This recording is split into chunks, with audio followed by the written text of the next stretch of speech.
Labą rytą, mėly konferencijos. Good morning, participants of the conference. Good morning, everyone in Lithuania who are watching the conference online. Good morning, Madam Speaker. Good morning, dear guests. The guests who are going to welcome us and who are going to read their presentations. In fact, today we are starting a series of events dedicated to a huge celebration, that is the 30th anniversary of the Constitution of the Republic of Lithuania. I still remember the times when Lithuania's independence was restored. My colleague Stachiokas told me about the shock that he experienced when he was in Oslo. He was in Oslo during the celebration of the Constitution Day, and that was a huge celebration in that country. So I hope that we are going to enjoy this celebration, that I hope that not only lawyers, but all the people of Lithuania will mark the Day of Constitution as a festival of our state, the state that is in line with all the standards, international standards of the rule of law and democracy. I'm grateful to the organizers and the initiators of the conference, that is Mykolas Romeris University and the Law School of Mykolas Romeris University. They are the key initiators, and they bring together to the conference other organizers, which include the Committee on Legal Affairs of the Seimas of the Republic of Lithuania, as well as the Constitutional Court. I'm grateful to the President of the Constitutional Court and the Lithuanian Bar Association, which has contributed to the organizing of this beautiful celebration.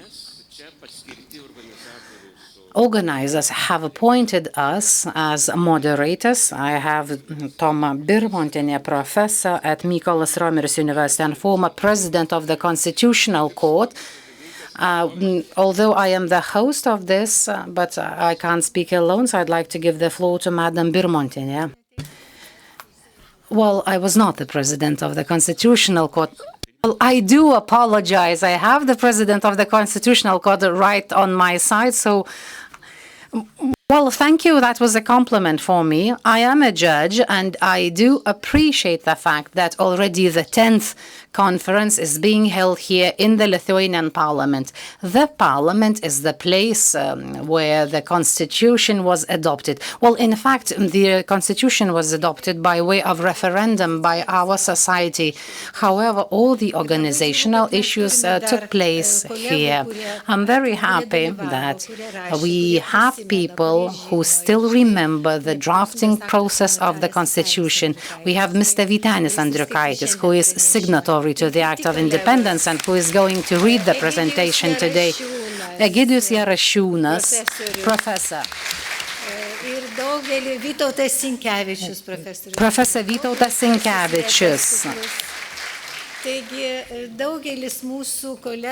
Majority of our colleagues are present here, and it would take too much time to list all of them. Let me note that the 30th anniversary of the Constitution is meant to say that our Constitution is very young. So we should be celebrating it as a rather young Constitution that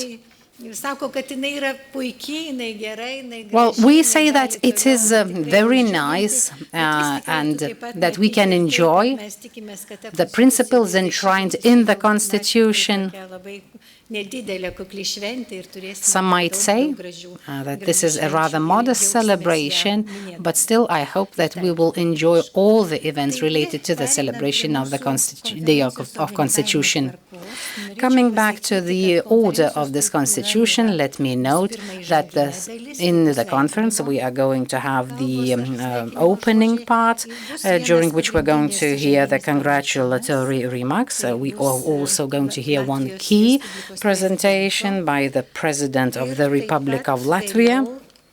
Later on, we'll have the first part of the conference, the second part, and the third part. So these are the major 4 parts of the conference. Most probably, it should be noted that we are grateful for the fact that so many people have gathered here. Thank you very much. You should also be informed that you can watch the conference online, either on the YouTube channel or the television channel. Since not all the presentations will be in the Lithuanian language, let me note that the first channel is for the Lithuanian language and the second channel is for the English language.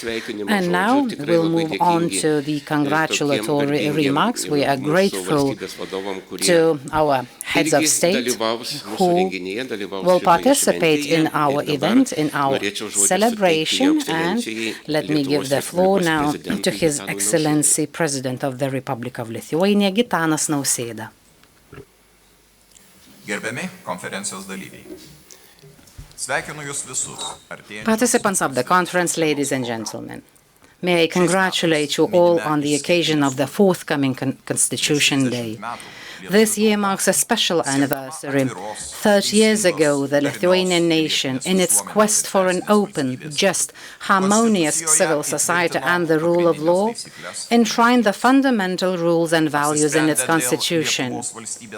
Having decided on the foundations of the Lithuanian state, such as independence, democracy, and the protection of natural human rights and freedoms, we also defined the geopolitical orientation of the country.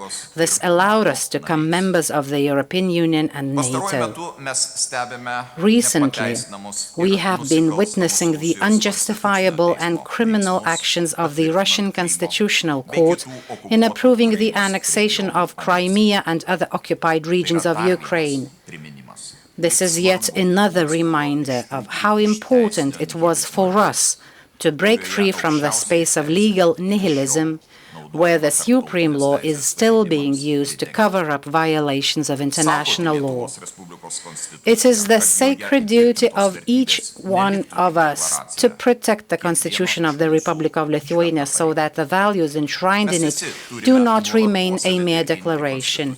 We must all constantly uphold and defend the constitutionally enshrined foundation of the Lithuanian state. We must be guided in our daily lives by the supreme law, including in the enactment of subordinate legislation that does not contradict the Constitution. Let us value and cherish what our nation has achieved over the last 30 years. It's our duty to preserve these achievements with wisdom and determination. Thank you to the President of the Republic of Lithuania for his welcome address. And now it is an honor to give the floor to Viktorija Čmilytė-Nilsen, Speaker of the Seimas of the Republic of Lithuania.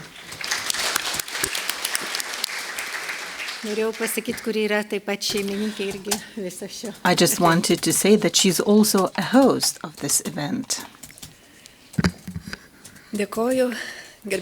Thank you very much, President of the Constitutional Court, colleagues, ladies and gentlemen. The aim of this conference is to celebrate the 30th anniversary of the Constitution of the Republic of Lithuania. So first of all, let me congratulate you all on this important anniversary. The Constitution is a special piece of legislation and at the same time a unique document in the history of Lithuanian law. And not only because of its exceptional legal force, not only because it's the longest lasting constitution, but also because of the procedure of its adoption. This is the first and only Lithuanian constitution adopted by referendum. It is the free choice of the people as the sole bearer of sovereignty that gives our constitution unconditional legitimacy. Our current constitution is not the result of law, but of the political will of the people. 3 decades ago, our people made this historic choice for the sake of their homeland. For the present and future of Lithuania, they taught us a lesson of reconciliation and solidarity. There are no empty declarations in the text of the context. All of its provisions work. However, it is not a rigid document, but rather a living and evolving one. The Seimas of the Republic of Lithuania has already amended the text of the Constitution several times, and the last time was on the historic 18th of January this year, when it adopted 3 amendments to the Constitution in one day. Of course, the Constitutional Court has played and continues to play a key role in interpreting the provisions of the Constitution. It has acted in the practical implementation of many constitutional norms, defended its provisions against incorrect and biased interpretations, and today ensures the purity and unity of the legal field and the supremacy of the Constitution. The Constitution was drafted taking into account not only the experience of foreign countries, but also domestic traditions, legal, cultural, and historical ones, in particular the 1992 Constitution. On the 1st of August this year, it was exactly 100 years since the first permanent constitution of Lithuania was adopted, the first democratic constitution of the modern Lithuanian state. Without the 1922 Constitution, there would be no 1992 Constitution. It is no coincidence that the preamble of the current Constitution states that it is adopted by the Lithuanian people who created the state of Lithuania many centuries ago and based its legal foundations on the statutes of Lithuania and the constitutions of the Republic of Lithuania. It is no coincidence that in the partisan declaration of the 16th of February 1949, it is the spirit of the 1992 Constitution of Lithuania that is mentioned as the legal basis on which the reconstruction of the Lithuanian state after the Soviet occupation is to take place. The 1992 Constitution was too short-lived, and the constitutional values enshrined in it, such as the rule of law, democracy, and human rights, did not have time to become a feature of social coexistence. However, they became the foundation for building the new Lithuania that was reborn on the historic day of the 11th of March 1990. A strong democratic state in which an individual, his or her rights and freedoms are recognized as a supreme constitutional value. Representatives of political parties, social movements, and lawyers were actively involved in the drafting of the current constitution. Their positions did not always coincide, but the willingness to compromise, the wisdom and the responsibility for one's country won. And the actual result of their efforts is constitutional sustainability that has lasted for more than a generation. The Constitution is the basis for the development of Lithuania's law and legal systems. It is clear, and direct prescriptions regulate the most important affairs of the state, but at the same time it provides sufficient freedom for flexible policies and effective management decisions. It is of the utmost importance for all political forces, for society, and for every Lithuanian citizen to feel and understand not only the letter but also the spirit of the Constitution and abide by it. We are well aware of the current problems and difficulties, and step by step we will overcome them based on the fundamental principles and values of the Constitution. I would like to express hope that today's conference will also serve as a useful inspiration for lawyers and politicians to pursue their goals and to carry out the will of the people. Only by respecting and complying with the Constitution they have adopted. Happy Constitution Day, and I wish you a meaningful conference. Thank you. Dėkojame Seimo pirmininkei ir mielai kolegijai. Thank you to the Speaker of the Seimas and our colleague for such meaningful words, which are a perfect introduction into further work of our conference. Now we have one more congratulatory statement. And now I would like to give the floor to Professor Dr. Inga Žalėnienė, Rector of Mykolas Riomeris University. The floor is yours.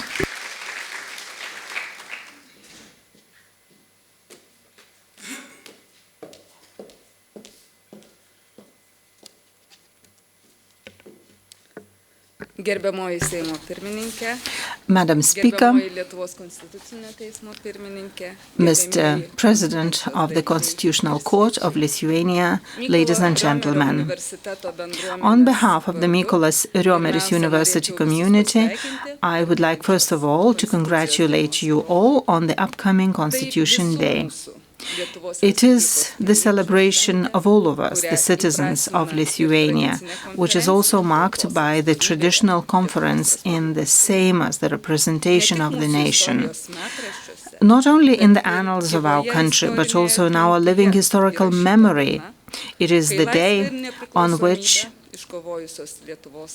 the majority of Lithuanian citizens who won their freedom and independence, more than 75% of those who took part in the referendum of the 25th of October 1992, cast their vote in favor of their national constitution. 3 decades later, the turnout in subsequent referendums has not been replicated.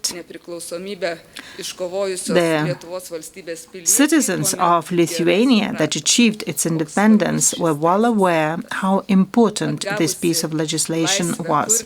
Having regained the freedom to build their own state, the Lithuanian people responsibly exercised their right to vote for the fundamental law of the state, the Constitution. In essence, this meant that the nation was choosing a new direction for the development of their state. The authors of the Constitution put into this document their highest expectations of the nation, the fulfillment of which is possible if all citizens respect the agreement to abide by Constitution, the substance of which, if any questions arise, is explained by the Constitutional Court. The Constitution has provided us with a solid legal foundation to strengthen our country, to build our common future in an independent democratic republic, as proclaimed in Article 1 of our Constitution. This work is not complete, and we all have the right and the duty to contribute to it. We take the test of the Constitution every time when we have to take decisions that are important for our community, our country, and each of its citizens, when we have to defend human rights and freedoms, as well as democratic values. We do not have to look far to see what is happening where the Constitution is just a disguise for authoritarian power. Russia's aggression in Ukraine has clearly demonstrated the tragedy that occurred when freedom, democracy, and the law were trampled on, when the Constitution, which was ignored by an authoritarian government, was nothing but empty words. Democracy is strong when, even in times of crisis, the Constitution remains the ultimate measure of legal political action. Mykolas Riomeris University, born and developed in a free Lithuania, is proud to continue the tradition of the thought of Professor Mykolas Riomeris, one of the founders of the science of constitutional law, one of the ideologues of the Sąjūdis movement for the restoration of independence of Lithuania at the beginning of the 20th century, and a leader of the society and the state. The tradition was also followed by the authors of the present Constitution of Lithuania and the creators of constitutional doctrine. It is symbolic that the history of Mykolas Riomeris University began with the signature of Professor Vytautas Landsbergis, who is the leader of the Lithuanian Sąjūdis movement and the head of the restored state, the honorary doctor of laws of Mykolas Riomeris University, on the resolution of the Supreme Council of the Lithuanian Republic and the Constitutional Court of the Lithuanian Republic to establish a new higher educational establishment, which was adopted by the Supreme Soviet and the Constituent Seimas in 1990. It was well understood at the time that democratic transformation and the state system would not be smoothed without law enforcement and law and order officials loyal to Lithuania and civil servants with university education. It is in that time some 45,000 students have graduated from our university. Our alumni have contributed and are still contributing to public security, law and order, and law enforcement in Lithuania, the development of legal thought. The founders of Lithuanian statehood and constitutional doctrine have also developed the leading Mykolas Riomeris University Law School in Lithuania, which has successfully entered the European and global study, research and academic space. By upholding academic freedom and other values of society guaranteed by the Constitution, they pass on their knowledge and unique experience to the younger generation, fostering a modern legal consciousness and sparing no effort in legal education and the cultivation of a legal culture. When preparing students for independent work, we think that open and democratic aim becomes a reality only when we persistently pursue this goal through joint efforts. The written constitution cannot be seen as a manual of technocratic divisions of government functions, rights and duties. Our academic community, in addressing the dilemmas of constitutionality, also collaborates in a meaningful way with the academic community and civil society of neighboring countries, facing the challenges of democratic transformation. I believe that such cooperation is crucial because democracy must not only defend itself against tyranny, but also establish itself in the world. The complex challenges of today's world present us with acute problems, the success of which depends not only on technological solutions, but much more on the choice of values.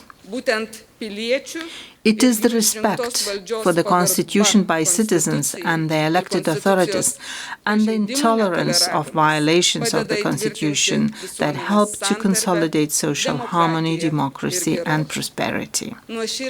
I sincerely thank to you, the signatories to the Lithuanian Independence Act, the creators of the Constitution, the justices of the Constitutional Court, for helping the academic community to carry out its common mission of transmitting the values of the Constitution to the younger generation, the creators of Lithuania's future. I believe that today's conference will also serve the purpose. Thank you for your attention.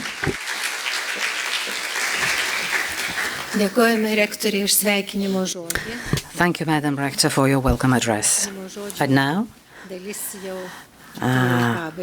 we are moving on to the main part of the conference. Our conference is dedicated to the 30th anniversary of the Constitution of Lithuania from ordinary to supreme law. But Lithuania is celebrating two anniversaries. We celebrate the 30th anniversary of the Constitution of 1992 and the 100th anniversary of the Constitution of 1922. During the history, when restoring our independence in 1990, we were not in a position to rely on the Constitution of 1922. But our neighbor, Latvia, celebrates only one birthday, and that is the 100th anniversary of its Constitution, because having restored its independence, it started using the Constitution of 1922. And today, this year, Latvia is celebrating the centenary anniversary of its constitution. Our conference is an international one, therefore I am pleased and honored to have the President of the Republic of Latvia, His Excellency Dr. Juris Honoris Causa Egils Levits. The topic of his presentation is celebrating anniversaries of the constitutions, common constitutional traditions in the Baltic states. Dear friends, dear colleagues, I warmly congratulate you on the day of the Constitution of Lithuania. This year, on October 25, it will be 30 years since the Lithuanian people adopted the current Constitution of Lithuania in a referendum. 30 years is already a solid maturity for the Constitution. Enough time has passed, and we are fully convinced that the Constitution really works and has succeeded. You can be proud on your Constitution. A great tradition has developed in Lithuania to celebrate annually the day of the adoption of the Constitution as Constitution Day. This is a good reason to remind and explain the broader public what is stipulated in the Constitution. It is also a great reason to celebrate your achievements and to be proud of an independent, democratic country that ensures the rule of law and basic human rights. In Latvia, we celebrate the Day of Lithuanian Constitution together with you. This year, for the Baltic states, is the year of Constitution's anniversaries. Lithuania is celebrating not only the 30th anniversary of the current Constitution, but also the century since the adoption of the first democratic constitution. In Estonia, on June 28, it was also 30 years since the adoption of the constitution.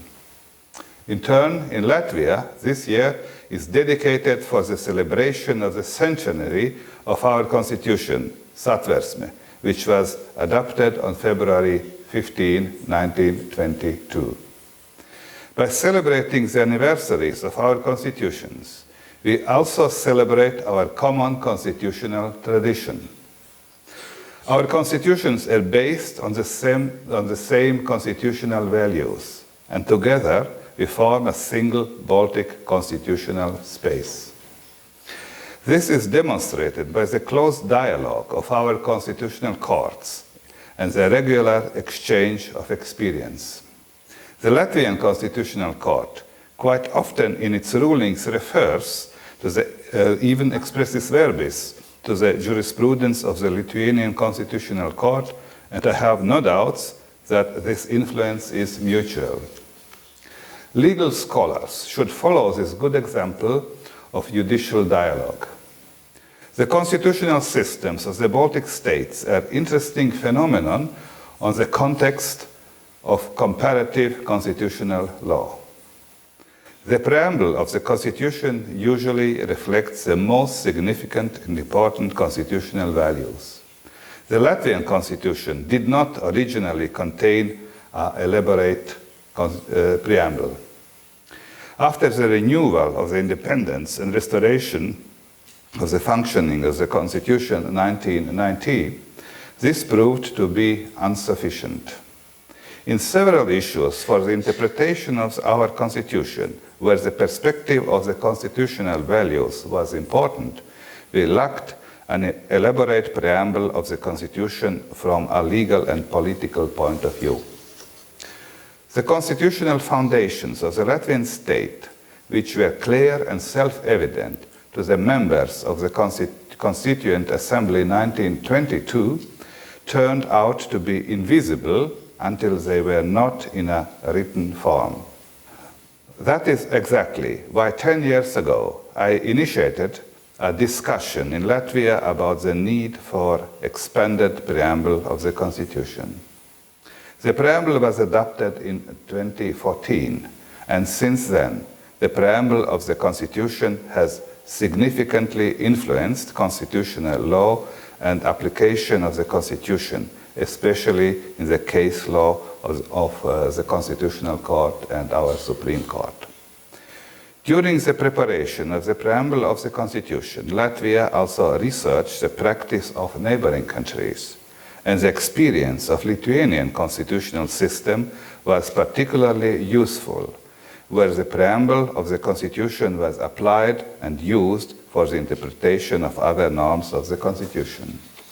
Professor Vytauts Sinkevičs and Professor Milda Vainiūtė contributed very successfully in our discussions about the necessity and possible content of the preamble of the Latvian Constitution.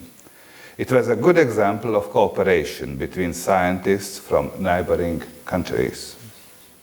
In the Lithuanian constitutional law, the preambles of the constitutions were recognized and applied long time ago. The constitution adopted by the Lithuanian Constituent Assembly on August 1st, 1922, already had an elaborate preamble, and since then all the constitutions have had a preamble as a mandatory part. If we look at the preambles of the constitutions of the Baltic states, we can see the main basic principles of our constitutional systems, which form our common Baltic constitutional space. First, it is the existence of our nations as the meaning of our statehoods. Secondly, since the proclamation of independent states, we belong to the tradition of Western constitutionalism. And thirdly, all constitutions of the Baltic states are based on the principle of state continuity.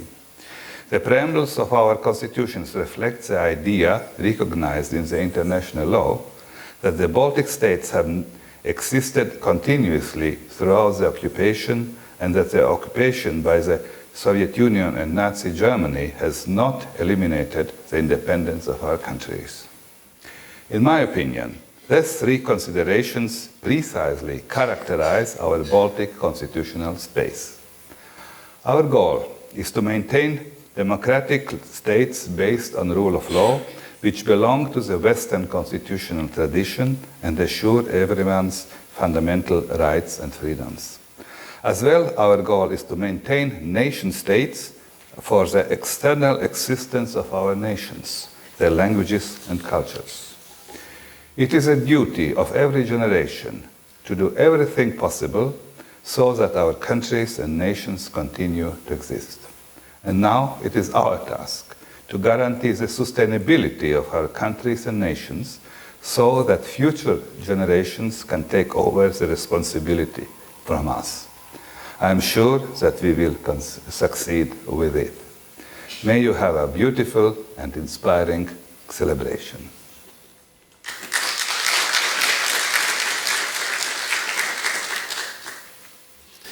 Na, labai nuoširdžiai dėkojam. We are really sincerely grateful to the honorary doctor of Mykolas Riomeris University, and it is a great honor to us. At the very beginning, the President of Latvia said that we may be proud by our constitution. Some 50 years ago, we had a professor von Schambeck from Austria. He's an expert of constitutional law, and he asked us for a text of the Constitution. And I remember that Mykolas Riomeris University managed to obtain the text in German. We discussed the Constitution, and then the professor asked us, how did you manage to write one of the best constitutions in the world? And at the time I said, because this was the constitution of compromise. And now I see at least 3 people here in the hall that use their handwriting to produce the text, because at that time computers were not really available, or probably we had 1 or 2 computers at the time.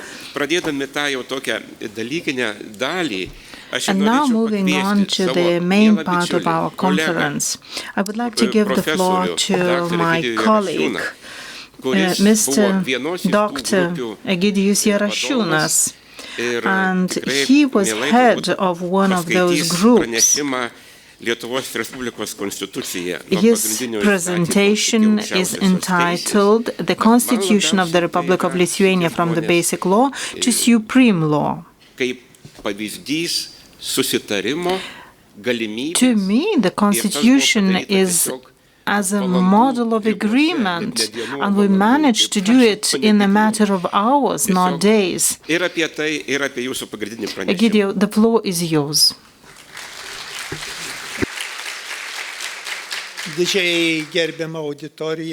Ladies and gentlemen,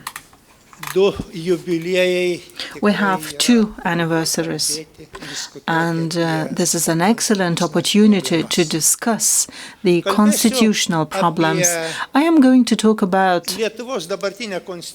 the current constitution of Lithuania as the supreme law, because we have 2 models of the constitution, 2 conceptions, and they are related to historical times in a way.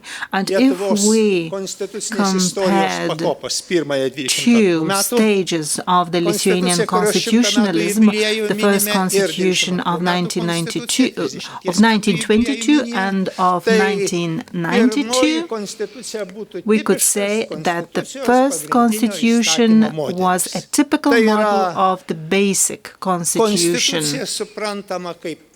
When constitution is understood as the most important law of the state, that belongs to the primary regulation of law, having clearly defined the area of regulation, which is the relation between the government, between the leadership and the people. And it has a different way of adoption. This was enough for defining the Constitution as the fundamental piece of legislation, because at that time there was no constitutional control. Constitution was understood as it was understood by the legislature. And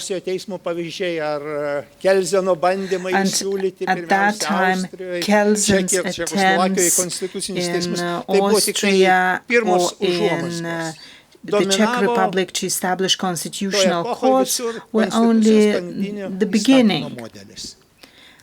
And the Constitution was as the fundamental law in these states.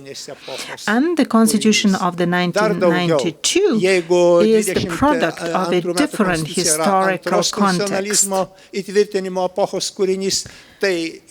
This Constitution belongs to the 4th wave, which means that we have past one wave in between. We jumped over it. However, we have really managed to catch up.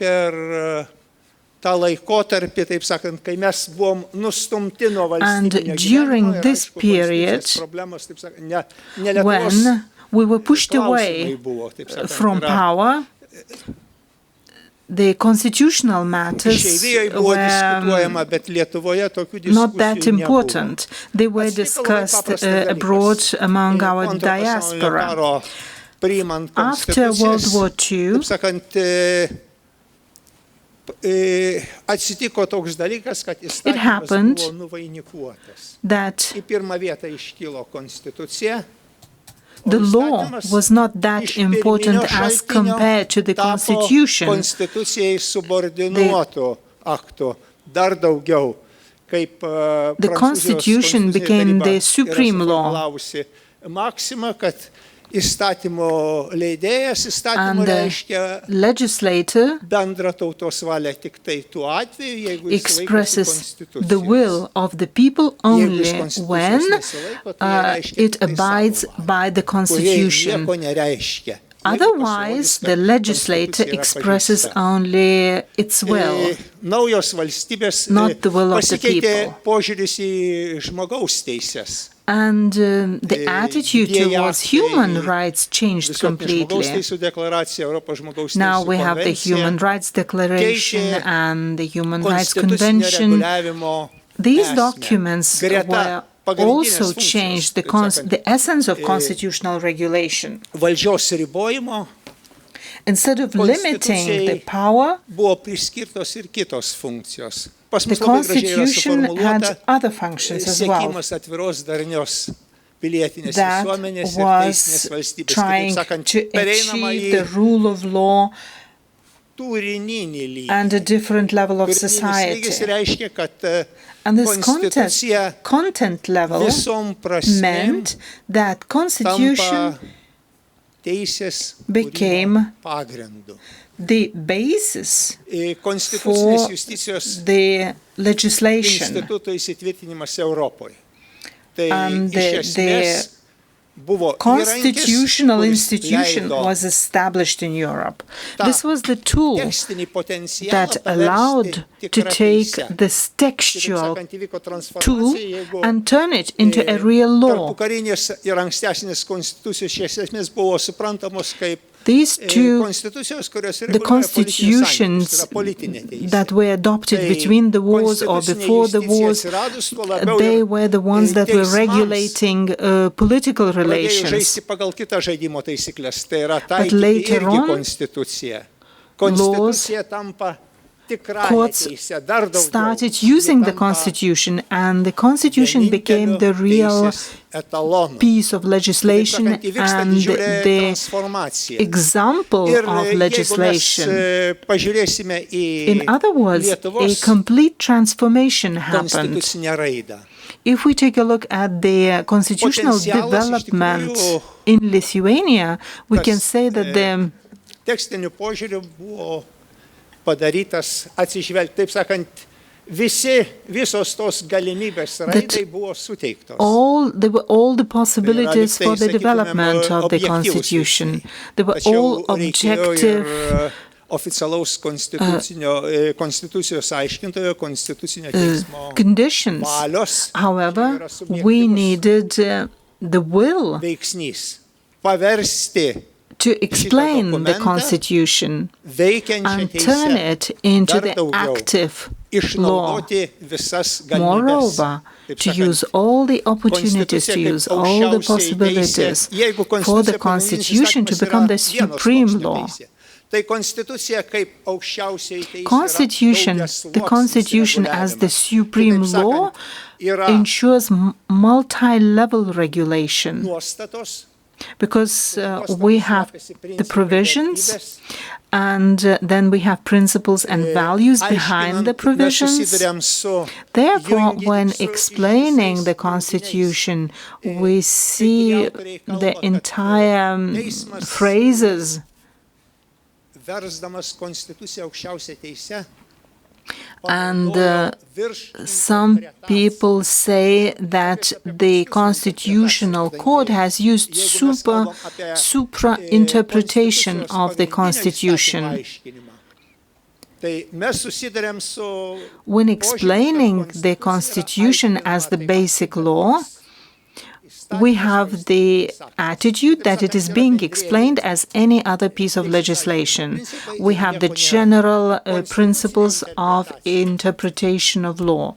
However, the constitutional interpretation is a completely different thing, because the interpretation of the Constitution means that it's not only the object of interpretation that is very special, but the way of interpretation is also very special. That is the constitutional interpretation. If we go back to the Constitutional Court in Lithuania, we can say that for a certain period of time, the law was considered as the basic law. However, there were statements that it has to be made according to the Constitution. When the Constitution has its regulation and a piece of legislation has another scope, then what can be checked by the Constitution? How can the application of Constitution be proved? For the control mechanism to work, the attitude had to be changed towards the Constitution. And during the transitional period was the decision regarding the elections of the president. Because then we talked about impeachment, about oath, and the court has to summarize the previous case law and to formulate its decision.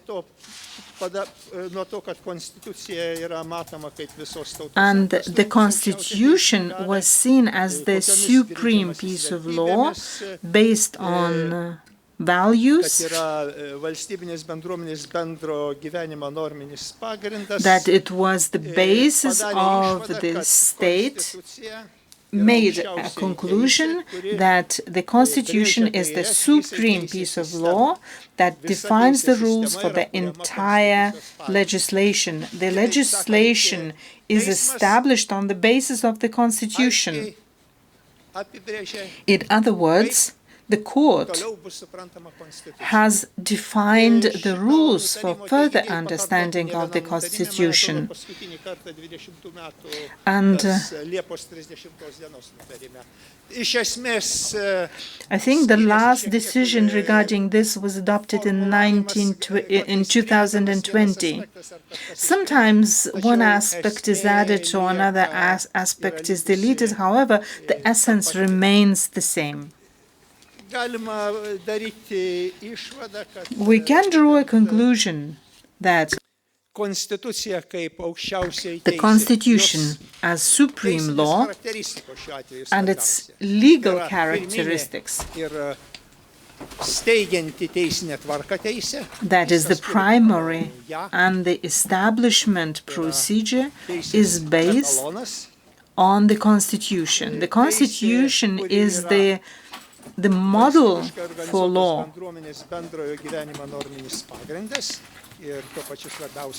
And it is the main source of law.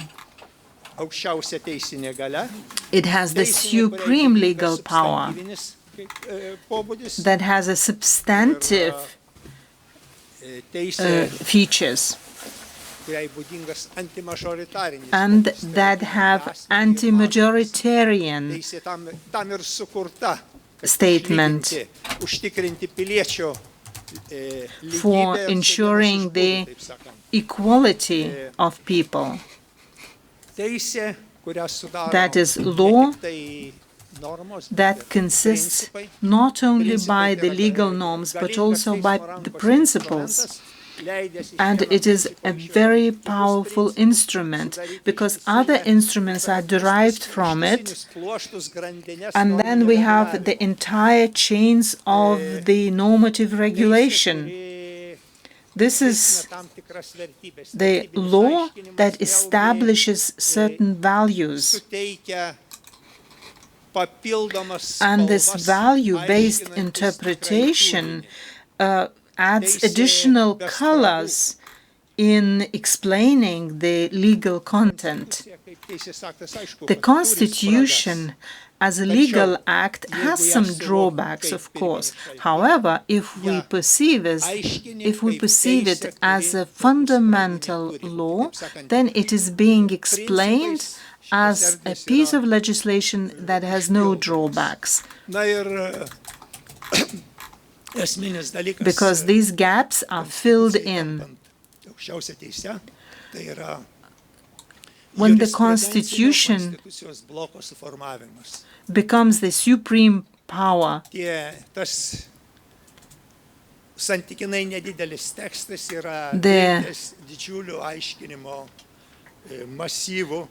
constitutional explanation is established.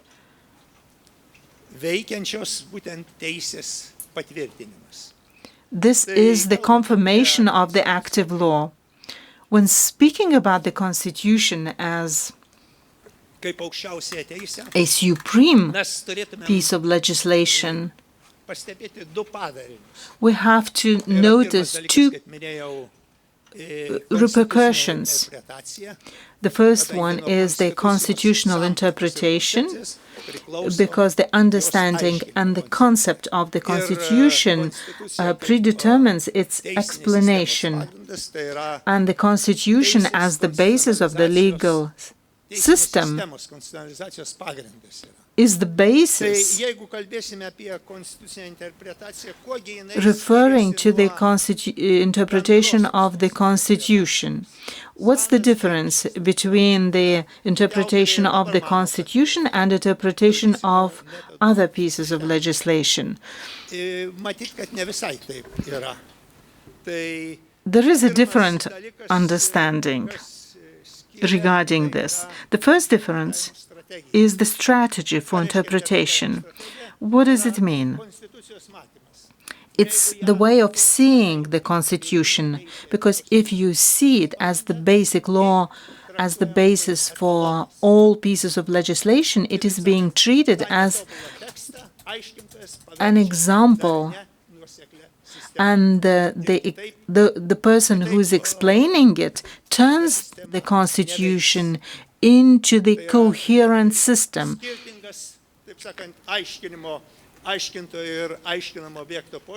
And there is a different relationship between the person who is explaining the Constitution and the Constitution itself.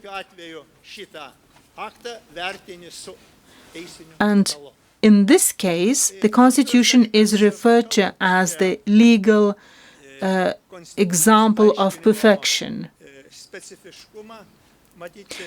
Other specificities of interpreting the Constitution include the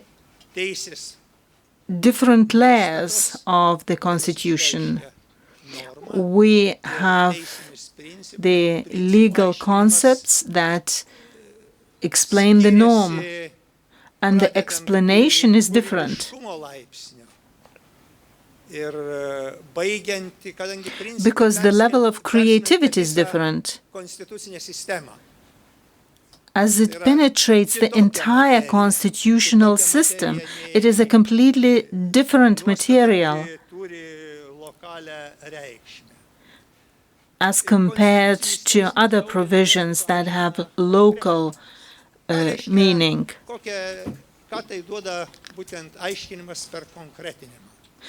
The Constitution is being explained through concrete examples, and this means that the court has to be certain of a certain aspect of a constitution. And if you take one decision by the court, It seems that this aspect, when included in the very beginning of the court decision, covers the entire aspect. You see the entire jurisprudence block, and I call them the jurisprudence blocks, which include a few court decisions that reveal certain aspects and express and demonstrate the real view. When taking one decision and quoting it, one can make this meaning an absolute one. And this is the specificity of the jurisprudence.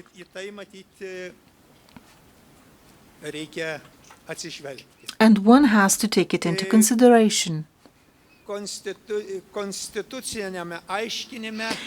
The interpretation of the Constitution and one interpreter of the Constitution said that the meaning of the words has the least meaning.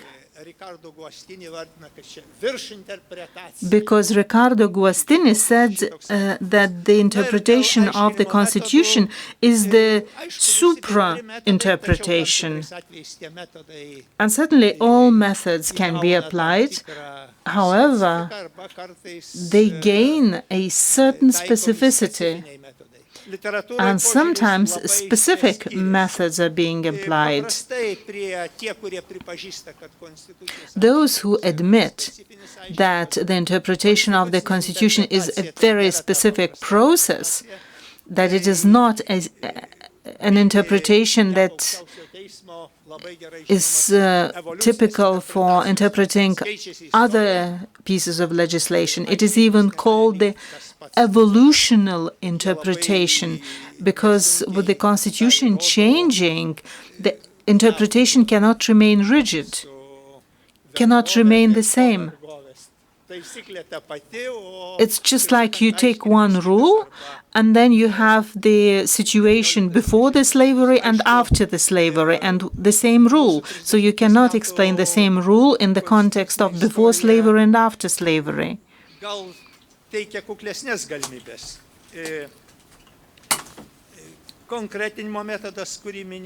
The concretization method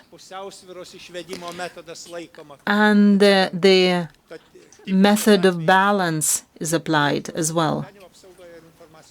For example, we have the freedom of information and protection of personal life. The court has to achieve the balance in this case.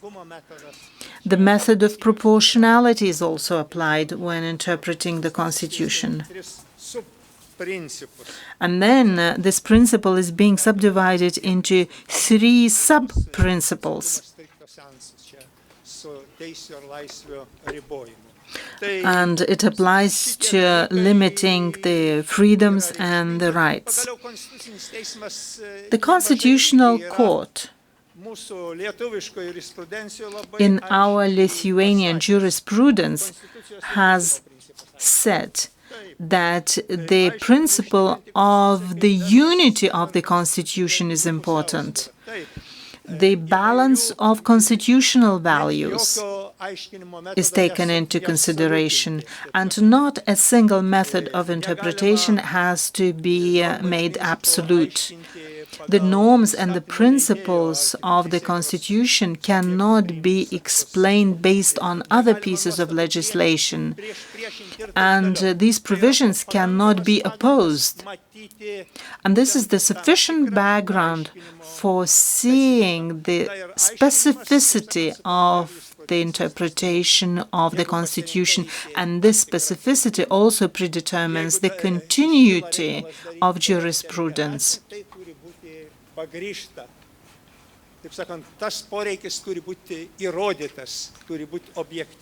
And this need to explain it has to be substantiated, and it has to be objective. Now I think we may move on to the last point. This is the constitutionalization of the legal system, since the supreme law affects all areas of law. And what's the difference between the constitutionalized legal system and non-constitutionalized legal system? The answer is very simple. Each branch of law in the non-constitutionalized system has its own life. And, for example, different groups of society then have their own life. During the 30 years, the changes were immense. The law is being created, implemented, and interpreted, coming out from the very center, which is the Constitution, as we understand, as the supreme law of the country. Thank you for your attention. Thank you, Professor Jarašiūnas, for very comprehensive interpretation of the Constitution and for reminding us of certain interpretations. This provides us with a wonderful opportunity to understand that the Constitution can be interpreted by those who contributed to the drafting of the Constitution. And Professor Jarašiūnas talked about the United States of America, because when interpreting the Constitution in the U.S., they always come back to the historical roots, to various historical interpretations. And now we have a very unique opportunity to listen to those who have drafted the Constitution. Professor Jarašiūnas also mentioned the significance of the jurisprudence, the significance of the constitutional jurisprudence.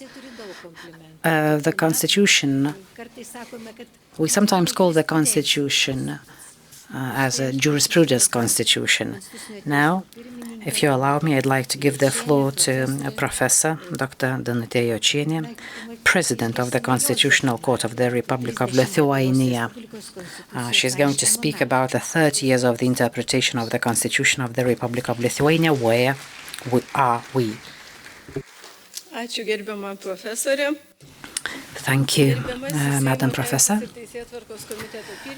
Mr. Chair of the Committee of Legal Affairs, Rector of Mykolas Romeris University, Dean of Law School of Mykolas Romeris University, Members of Parliament, signatories to the Act of Independence of the Republic of Lithuania, Prosecutor General, dear students, I see a lot of them, quite in numbers.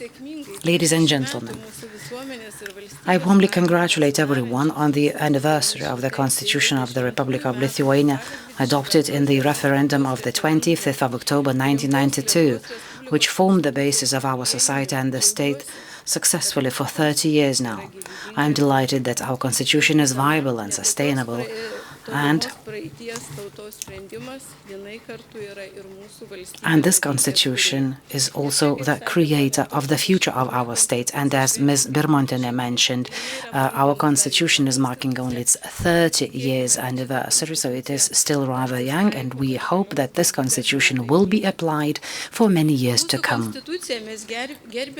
We respect and appreciate the Constitution not only because of the effective constitutional system established, stable constitutional democracy, the established state of law, the protection of the rights and freedoms guaranteed therein, as well as for the protection of other constitutional values and guidelines it provides for the entire legal system, but also because the Constitution remains, and I hope will remain, a solid basis for the development of society and the state. The title of my speech I chose is very intriguing. How have we lived for those 30 years? where we lived in accordance with the rules established by the Constitution. How does the Constitutional Court interpret the Constitution during the 30 years?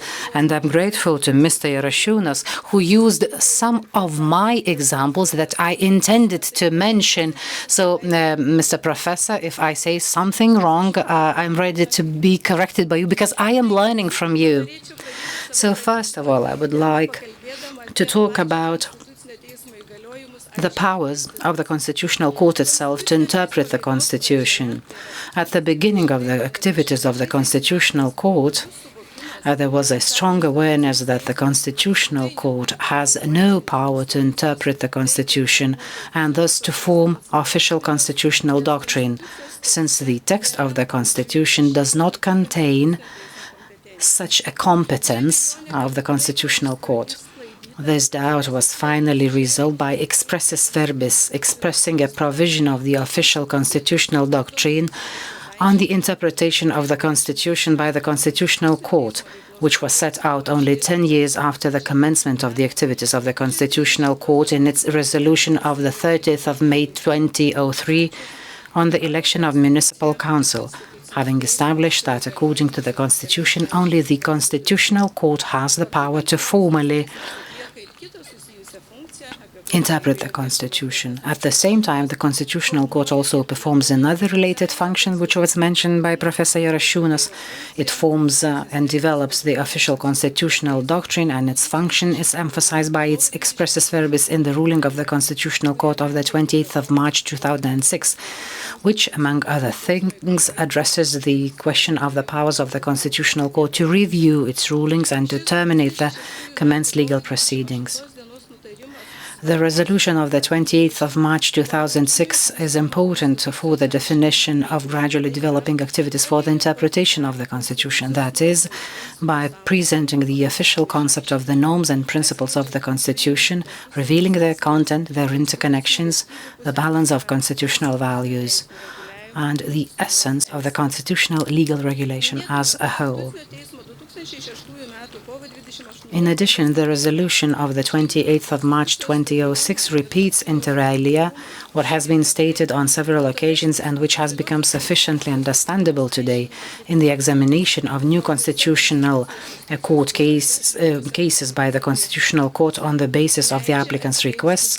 The official constitutional doctrine established in the previous acts of the Constitutional Court is supplemented with new fragments nuolat kintančių valstybės ir visuomenės gyvenimo sąlygų, užtikrinti Konstitucijos kaip visuomenės ir valstybės. The above-mentioned ruling of the Constitutional Court, ensuring the stability of the Constitution and at the same time its vitality, states that further interpretation and development of the official constitutional doctrine in the new acts of the Constitutional Court adopted in constitutional cases makes it possible to reveal the deep potential of the Constitution without changing its text. 2006 metų kovo 28 dienos nutarime suformuota Konstitucijos kaip itin stabilaus teisės akto doktrina pasiremta ir 2014 metų Liepos 11 dienos nutarime dėl Konstitucijos 125 straipsnio pakeitimo įstatymo konstitucingumo apie kurį. This contributes to the stability of the text of the Constitution as well as the constitutional order.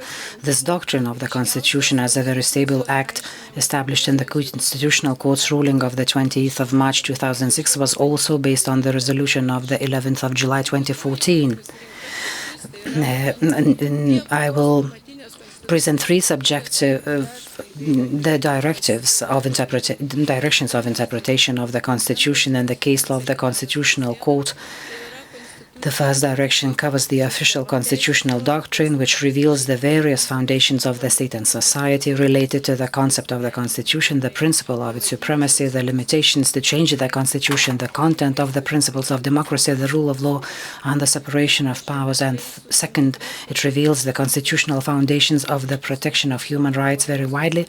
And third, reflects the interpretation of the Constitution as open and friendly to international law and the law of the European Union.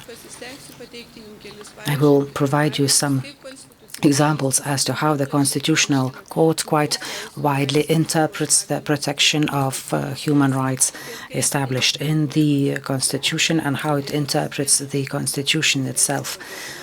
by including one or another element in its practice. Konstitucijos aiškinimas kaip atviros ir draugiškos tarptautiniai teisei ir ES teisei ir kaip nustatančios mūsų Lietuvos valstybės. I also think that the Constitution imposes an obligation on the state of Lithuania to fulfill its international obligations. So the first direction, when it comes to the foundations of the state and society and the fundamental values of the Constitution, I will use the phrase by Professor Jarashiūnas, and I will stress that in this area the Constitutional Court has formulated a very broad, mature constitutional doctrine. We can call it the official doctrine of the constitutional concept of the Constitution.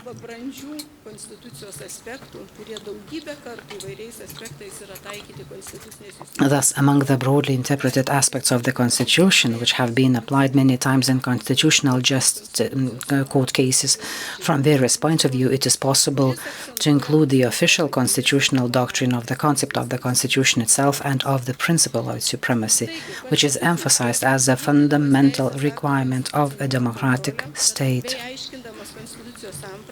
By reviewing the constitutionality of legal acts and interpreting the concept of the Constitution and what is meant by its supremacy, the Constitutional Court has formed a constitutional censorship concept, but as Jarashiūnas has mentioned, this was not done immediately.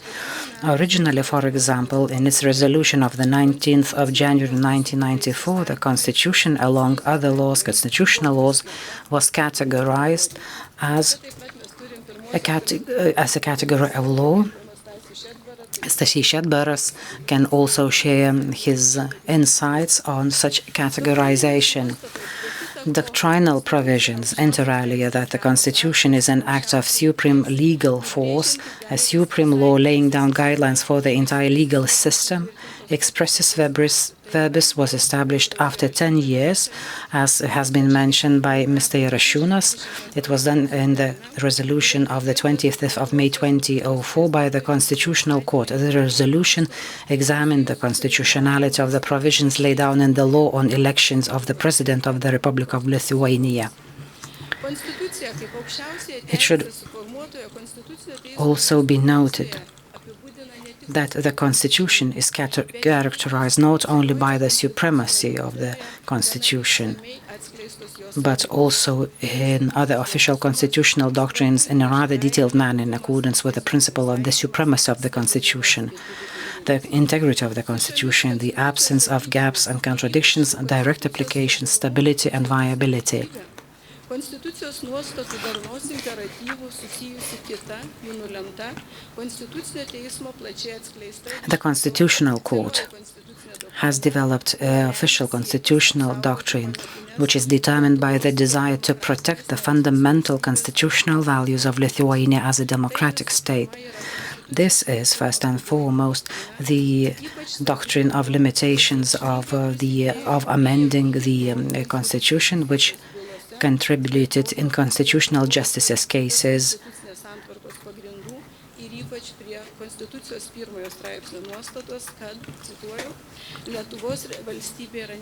contributed to the fundamentals of the constitutional order of Lithuania, in particular to the provision of Article 1 of the Constitution, which stipulates that the state of Lithuania is an independent democratic state.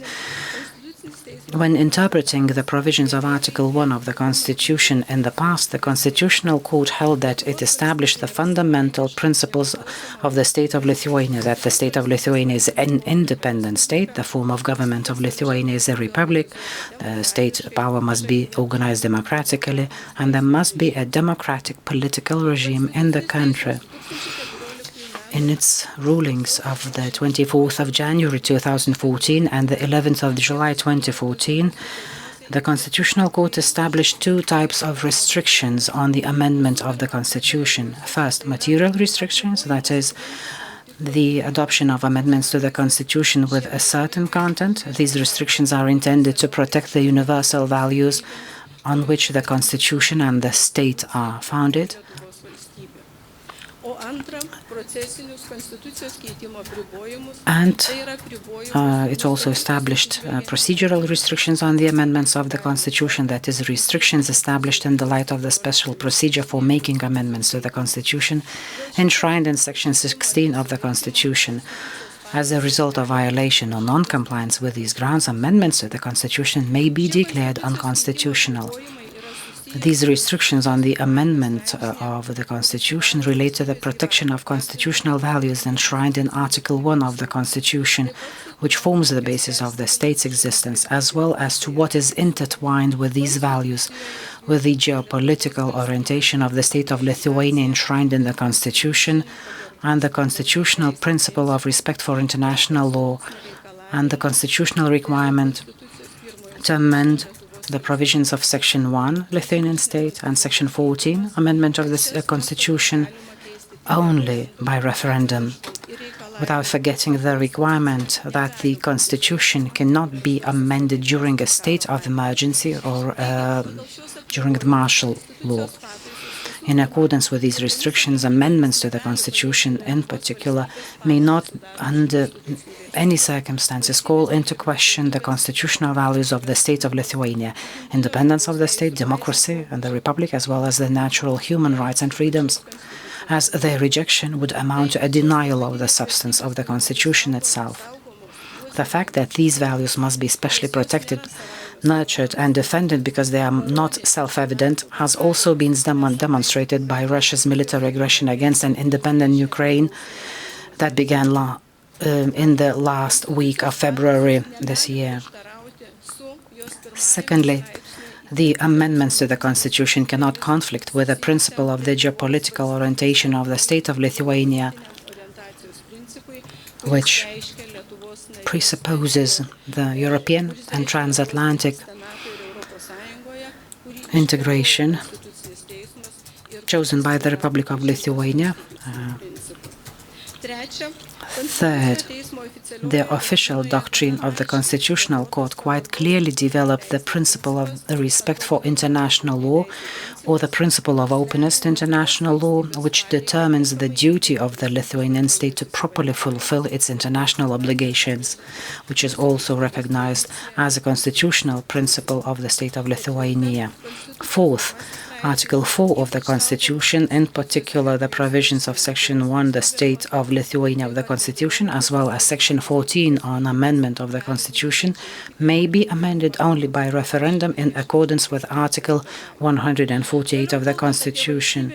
Further, as regards the protection of the fundamental values of the state's existence, especially in the context of today's energy crisis, the Constitutional Court's ruling of the 3rd of April 2015 is particularly relevant, which is also one of the cornerstone rulings of the Constitutional Court, which significantly strengthens the state's independence, in this case, the state's energy independence. This resolution addressed the issue of transparency and legality of the choice of the company for the implementation of the liquefied natural gas terminal project and the method of financing of this project. Another fundamental constitutional principle of the state of Lithuania is democracy. In the third decade of the functioning of the Constitutional Court, the concept of democracy as an irrefutable fundamental constitutional value has been developed, which has been repeatedly interpreted and developed in various constitutional justice cases.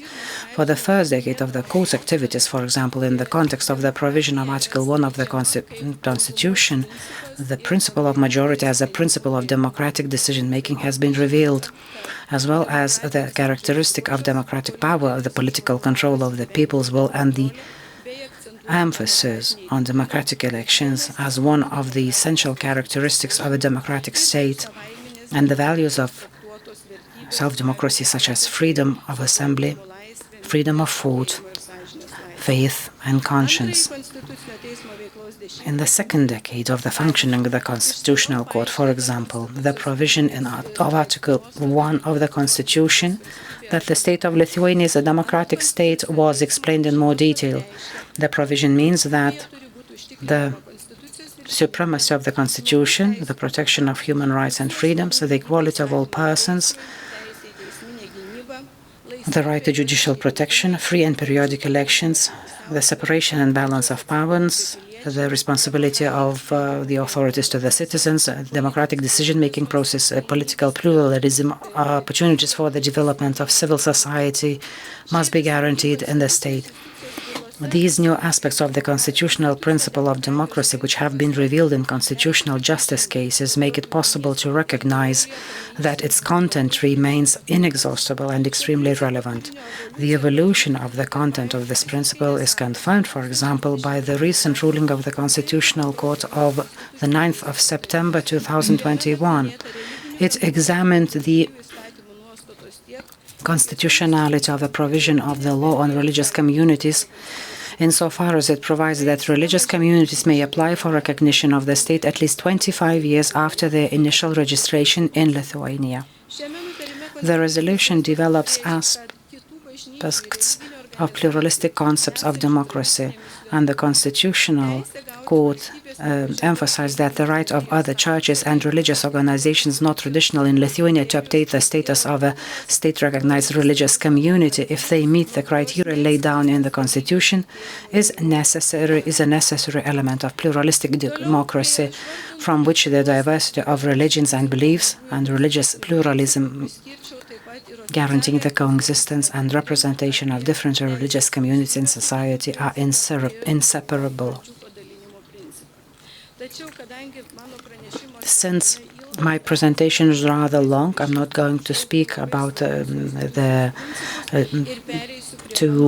other two important principles, so I'll move on to the protection of broad official constitutional doctrine in the field of protecting constitutional rights and freedoms of the individual. The Constitutional Court has held first that the constitutional order of the Republic of Lithuania is based on the priority of human and citizens' rights and freedoms as the highest value, which presupposes one of the most important responsibilities of a democratic state to respect, protect, and nurture human rights as constitutional values.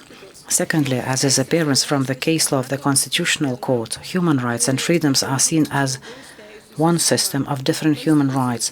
The Constitutional Court has disclosed the content of both civil and political and economic rights, and in particular the content of social rights, while interpreting cultural and even third-generation rights, such as the right to live in a clean and healthy environment. It is for example, would go for the Constitutional Court's ruling of the 18th February 2020 on waste incineration plants using municipal waste that could have been built at a distance of at least 20 kilometers from the residential area. I would like to draw your attention to yet another important aspect of the concept of the Constitution that has been further developed in the official constitutional doctrine. It is as the Constitution as an anti-majority act that protects every individual. For example, the Constitutional Court ruled on the issue of a temporary residence permit in Lithuania to a foreigner who has legally entered into marriage or registered a partnership with a citizen of the Republic of Lithuania of the same sex abroad. So the Constitutional Court adopted the resolution on the 11th of January 2019, recognizing that only respecting the dignity of every person can be considered a truly democratic state. It should also be noted that Article 29 of the Constitution does not include grounds such as a person's gender identity or sexual orientation, which prohibit discrimination against a person. It should also be noted that the Article 29 of the Constitution does not include such grounds for discrimination. This example allows us to say that the Constitutional Court develops an official constitutional doctrine in the field of human rights by adding ever new protection elements. Therefore, this doctrine in this area could be considered as very viable. A breakthrough in the interpretation of Article 29 of the Constitution has been achieved, to my opinion, in the opinion of the Constitutional Court of the 19th of December 2017. The opinion found that one of the prohibited forms of discrimination, including the degradation of human dignity, harassment, including gender-based harassment and sexual harassment, are also forms of discrimination. This interpretation of human dignity can, in my opinion, be further developed, especially in the light of the ongoing efforts of the Constitutional Court since 1998 to reveal various aspects of the concept of human dignity. The Constitutional Court then declared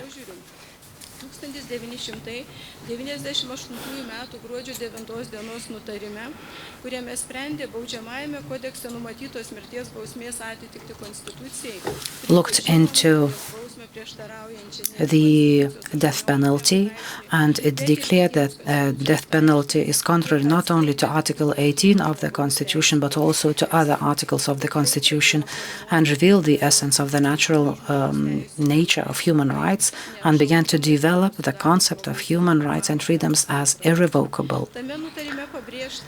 The resolution emphasizes that human life and dignity, which signify human integrity and its extraordinary essence, are recognized as special values. It is therefore possible to assume, in the light of the case law of the Constitutional Court of other states, and the German Federal Constitutional Court was mentioned here, with which we organized a bilateral meeting, which we are very happy and proud about. So in the light of the case law of the Constitutional Courts of such countries, questions of the protection of human dignity may arise from any aspects of his person's life, and we hope that the Constitution will be able to interpret human dignity and protect human dignity as an extraordinary essence. I will give you yet another example of the widely developed constitutional doctrine, and that is the doctrine of social security, which is shaped by the interpretation of Article 52 of the Constitution. The fact that a broad doctrine was formed was recognized by the Constitutional Court in its ruling of the 26th of May 2015, and later repeatedly emphasized that the state of Lithuania is socially oriented in accordance with the Constitution, and that the provisions of Article 52, which guarantee the right to social security, oblige the state to establish sufficient means of exercising and defending that right. I'll give you yet another example from the case law of the Constitutional Court, and that is the ruling of the 15th of March 2016, which declared, which looked into the constitutionality on the law on social insurance for the disease and maternity. So he declared that the provision of the law on social insurance and for disease and maternity is unconstitutional insofar as it does not allow the paternity allowance to be higher than the maximum amount laid down in this paragraph, as well as the provisions implementing this law approved by a resolution of the government. It should be noted that this case is very important when it comes to the third direction that I have mentioned. The Constitutional Court cannot establish lower human rights standards than are established by the European legislation. So in this case, the Constitutional Court established higher standards than were required by the European legislation. And this is one of the provisions of the Constitutional Court, that it can establish higher standards that are not established in European legislation. It should also be noted that the development of human rights protection provisions in Lithuania have become very relevant as of the 1st of September 2019, when the Institute of Individual Constitutional Complaints became operational. It should be noted here that the individual constitutional complaint is rather limited, and there are certain requirements, strict requirements to provide complaint with the Constitutional Court, but the case law of the Constitutional Court so that individual constitutional complaints can be successful and that people can protect their rights. For example, a successful individual constitutional appeals defended the constitutional freedom of the Association of Architects, that is, the right not to belong to the Chamber of Architects and not to pay membership contributions when the activities of a certified architect are not carried out. In addition, the right of candidates for municipal councils of the Seimas of the Republic of Lithuania, the European Parliament, the Municipal Council, to submit to voters in a poster of candidates with a list of candidates relevant information on convictions of these candidates for a criminal offense in accordance with the Constitution. It has been interpreted that under the Constitution, taking into account the purpose and specifics of the Cassation Institute, the appeal should be drawn up by a lawyer.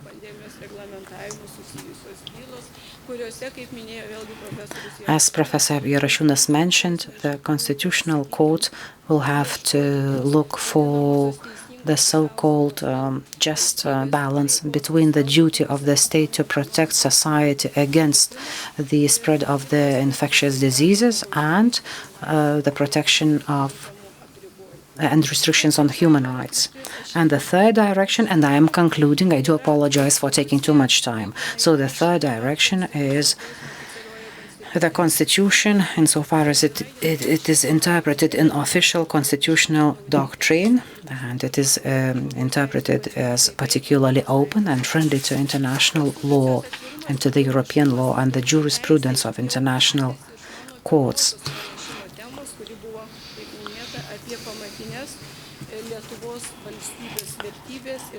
I already mentioned about the fundamental values and principles of the Republic of Lithuania and the Constitution as the supreme law. The openness and friendliness of the Constitution can be seen from the case law of the Constitutional Court mentioned earlier in this report.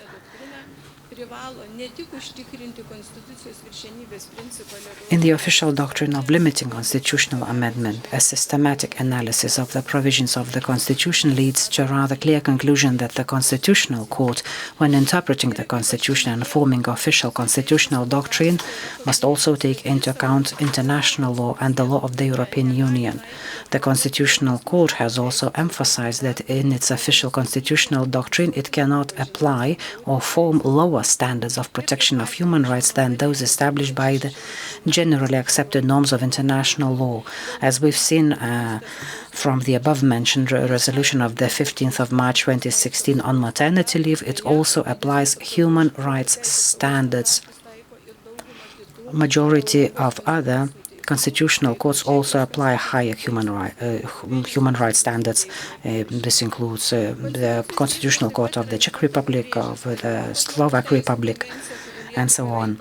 The Constitutional Court has also repeatedly emphasized that the European Convention on Human Rights and the case law of the European Court of Human Rights interpreting it are a source of interpretation of Lithuanian law. The impact of the Convention on Lithuanian law has been examined most prominently in the only conclusion so far on the compatibility of the international treaty with the Constitution, that is, in its conclusion of the 24th of January 1995 on the constitutionality of the European Convention on Human Rights. In this conclusion, the Constitutional Court concluded that there were no contradictions between the two instruments, thus opening the way for ratification of the Convention in Lithuania.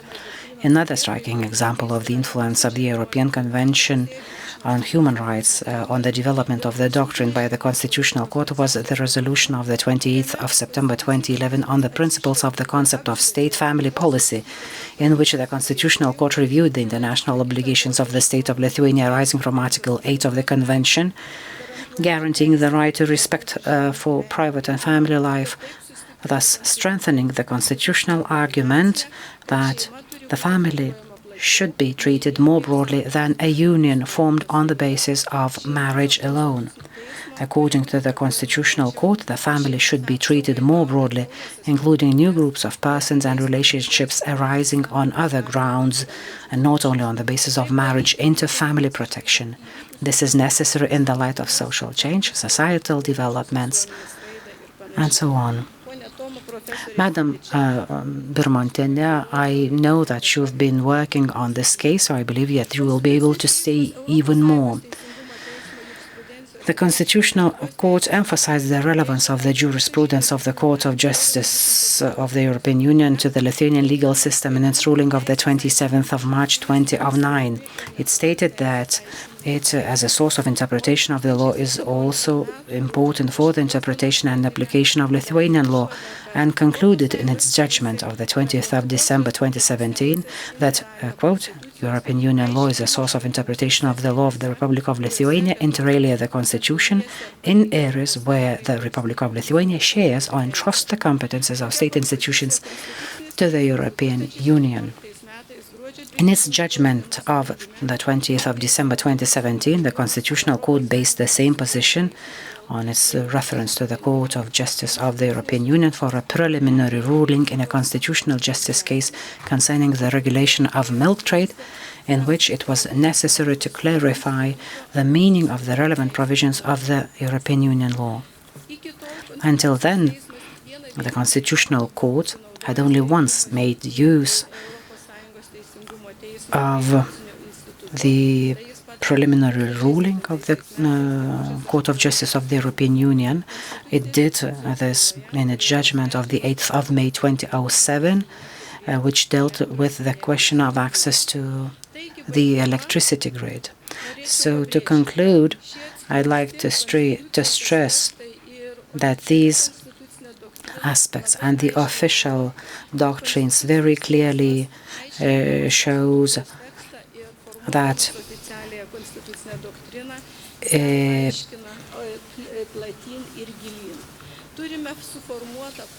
we have developed a very broad and mature constitutional doctrine, which is very important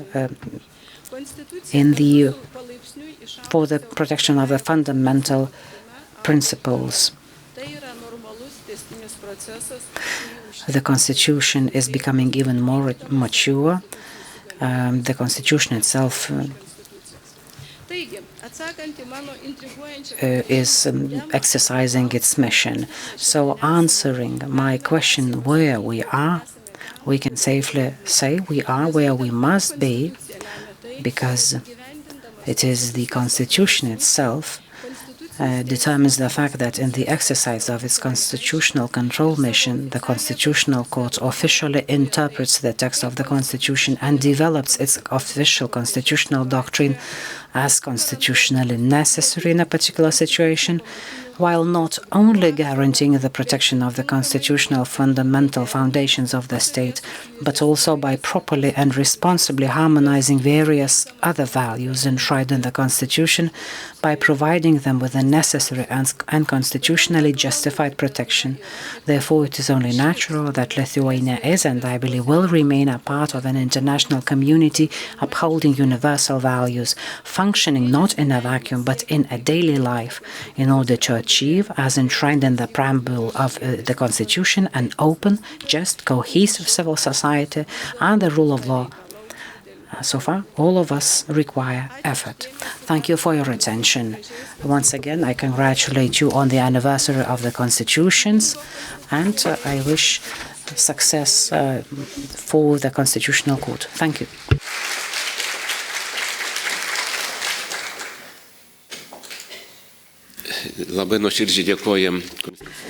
Thank you very much to the President of the Constitutional Court, Professor Dr. Danutė Jočienė. The ideas of the presenters and speakers are really presented in a very consecutive way, because it is being revealed how the Constitutional Court works.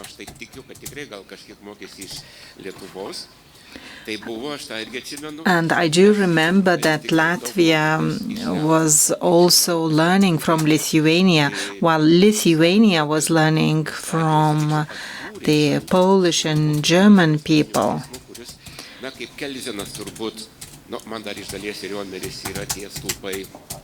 Kelsen and Riomeris are the two figures, very important pillars in the legal system for me. When I started working in the Constitutional Court after the 1990s, Mr. Levickis, Mr. Paviljonis and me, we spoke German, and we were able to have a traineeship. We were invited by Roman Herzog, who was later elected as the president of Germany, and learn about the Constitutional Court. Therefore, I think that it is an excellent opportunity to enlarge our experience and to share the experience as well. Allow me to add that we are really happy and we are proud with our relations with the German Federal Constitutional Court. And even the president and two justices of the German Constitutional Court are coming to our conference to be held on Tuesday. I think this is a huge achievement. We will also have Mr. Kunar Lennart, who is the president of the European Court of Justice. This is how the Constitutional Court of Lithuania is being open to the experience of other countries and the EU law. Indeed, it is a respect not only for our constitutional jurisprudence, but to our people who have achieved this during the 30 years. And now we are going to have the next presentation entitled The Constitution and Compromises, to be delivered by Professor Dr. Egidijus Kūris, Judge of the European Court of Human Rights and former President of the Constitutional Court of the Republic of Lithuania. Mr. Kūris was a part of the temporary commission, interim commission for the development of the Constitution. Mr. Kūris, the floor is yours.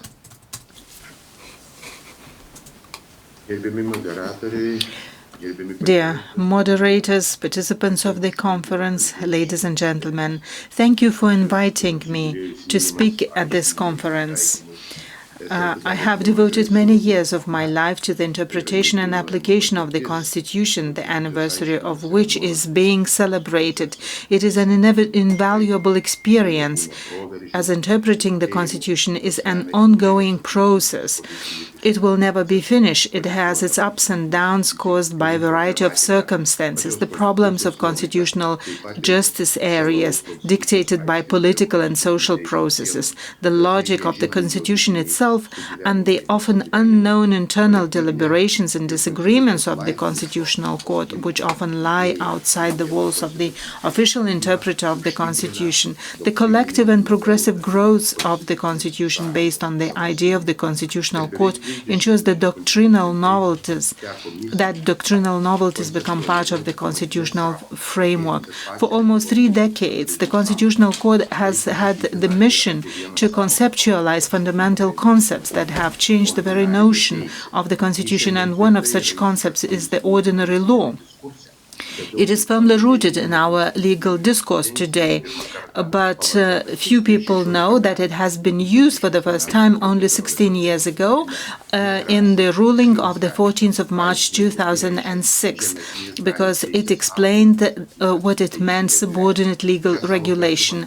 I used the term in 2002 in my article, as well as in 2003 when I wrote that in Lithuania the boundaries between the constitutional and the basic law had long been blurred. Now I cannot but pay tribute to Mr. Jarashiūnas, who coined the term in an informal conversation probably in 2001. While he was at the Constitutional Court, he did not see the doctrinal approval of the term, but the seed was sown and colleagues appreciated the idea and implemented it. This is one of the examples of the fact that the development of the constitutional doctrine is a collective process, not only horizontally when justices give and counter arguments to each other in search of the solution. It is also collective vertically, because it is continuous. Mature constitutional doctrine is not a revelation. It was built on previous jurisprudence. It confirms it rather than dismantles it. In this respect, the first Constitutional Court justices faced the greatest challenge, as they had to lay the foundation while they themselves were experienced only on the basic law. The first Constitutional Court cases between 1993 and 1994 laid the foundations for the three strands of characteristics. The first one is that the Constitution is supreme law. Secondly, it is a social contract. And thirdly, it is an anti-majoritarian act. The first two elements were clarified in 2004. The Constitution was identified as an anti-majoritarian act in the resolution of the 19th of August 2006. And this statement was recalled and developed in the resolution of the 11th of January 2019. These three statements are often repeated today. However, sometimes it is forgotten that they are not just ideologies, but they have a legal weight. The legal weight has been diluted by certain doctrines that have been developed during the period of rotation of justices between 2020 and 2021. Some of these doctrines have to be corrected through collective vision.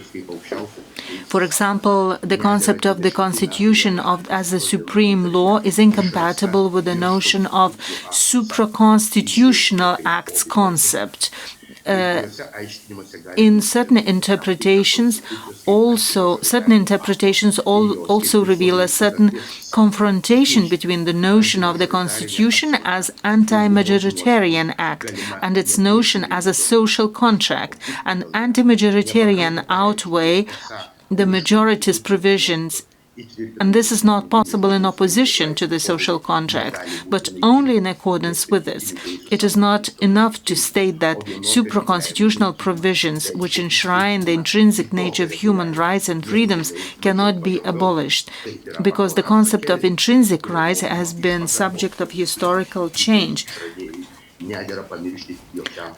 This is according to Hans Kellen, and the constitutional justices should not forget it. But I'm not going to focus further on it. I will continue speaking about a constitution as a social contract.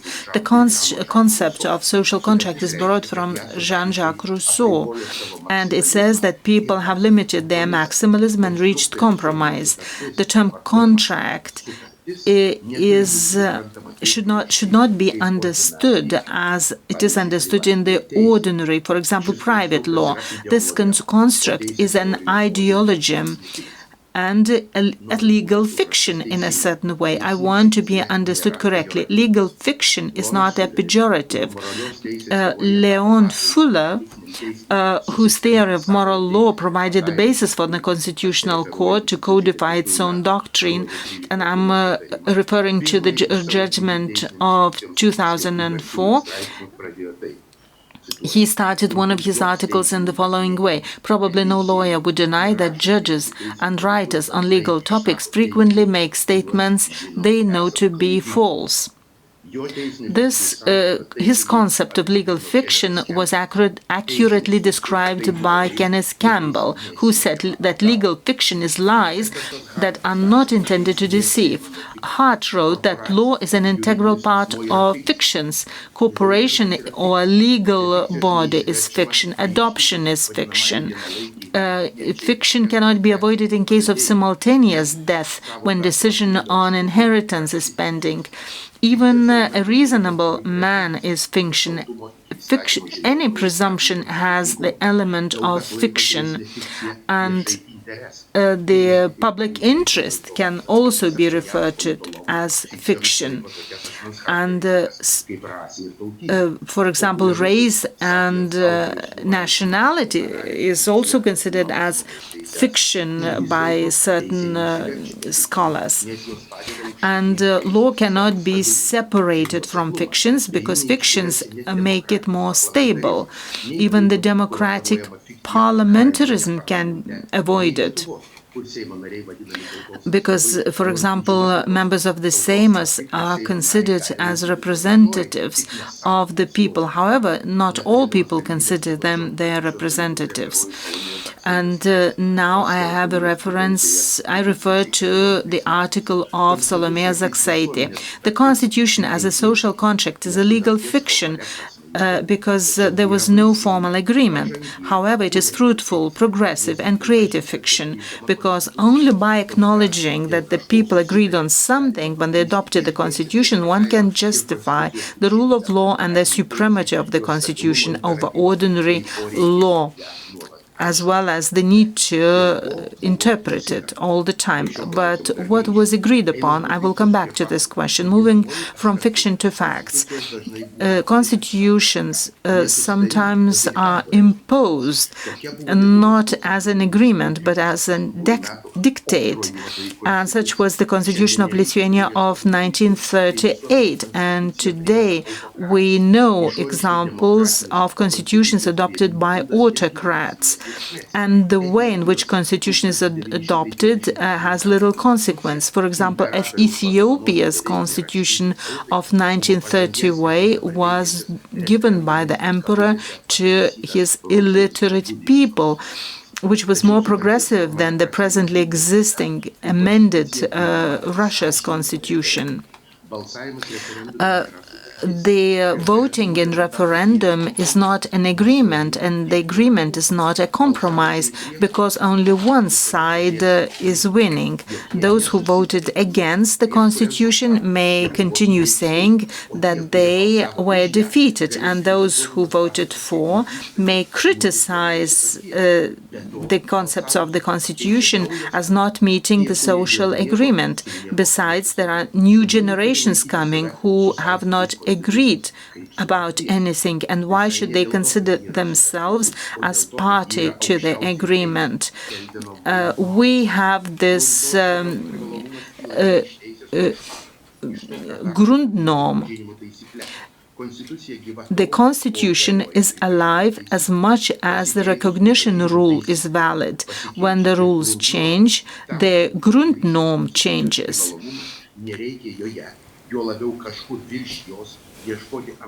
The content of these concepts will never be agreed. And we have such statements as democracy. Walter Bryce Galley called them essentially contested concepts. The content of these concepts will never be agreed. Moreover, they are changing. These are not just theoretical considerations. The construct of the Constitution as a social contract is the methodological basis for solving the most pressing problems. For example, the concept of the family. Those who advocate for a broad conception, where the family is not only linked to marriage and is gender neutral, point to the text of the Constitution of Article 38, where neither the Golden Rule nor other legal legal interpretation could justify the genetic link between marriage and family. And those who oppose the broader concept argue that the indissolubility of the family and marriage was agreed in the 1992 referendum. But was it really so? Unfortunately, Lithuania did not have its own James Madison, where contemporaneous notes from the beginning could be used to determine the intentions of the framers of the Constitution. So what kind of family concept was agreed upon in 1992? I will say that on this matter, as well as on other matters, the people have not agreed because they did not try to agree.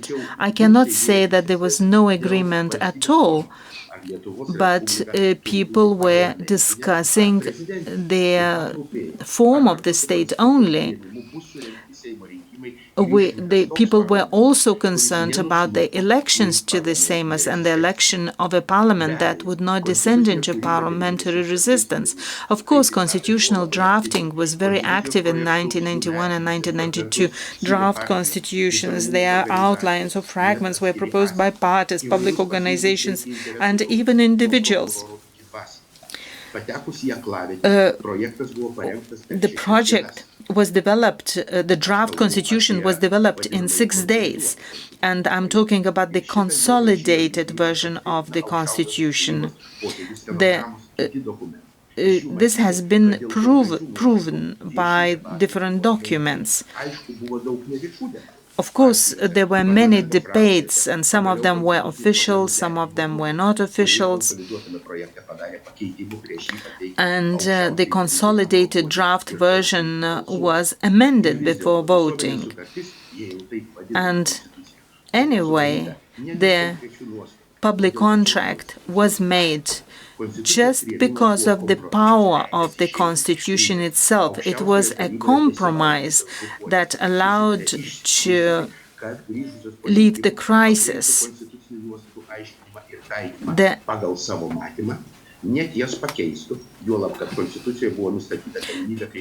There was a possibility in the Constitution to be amended because some of the compromises were considered to be temporary. The Constitution was drafted urgently, and there was even a mistake in one of the versions, which was later corrected. And this demonstrates the different problems. There were some punctuation mistakes, and the people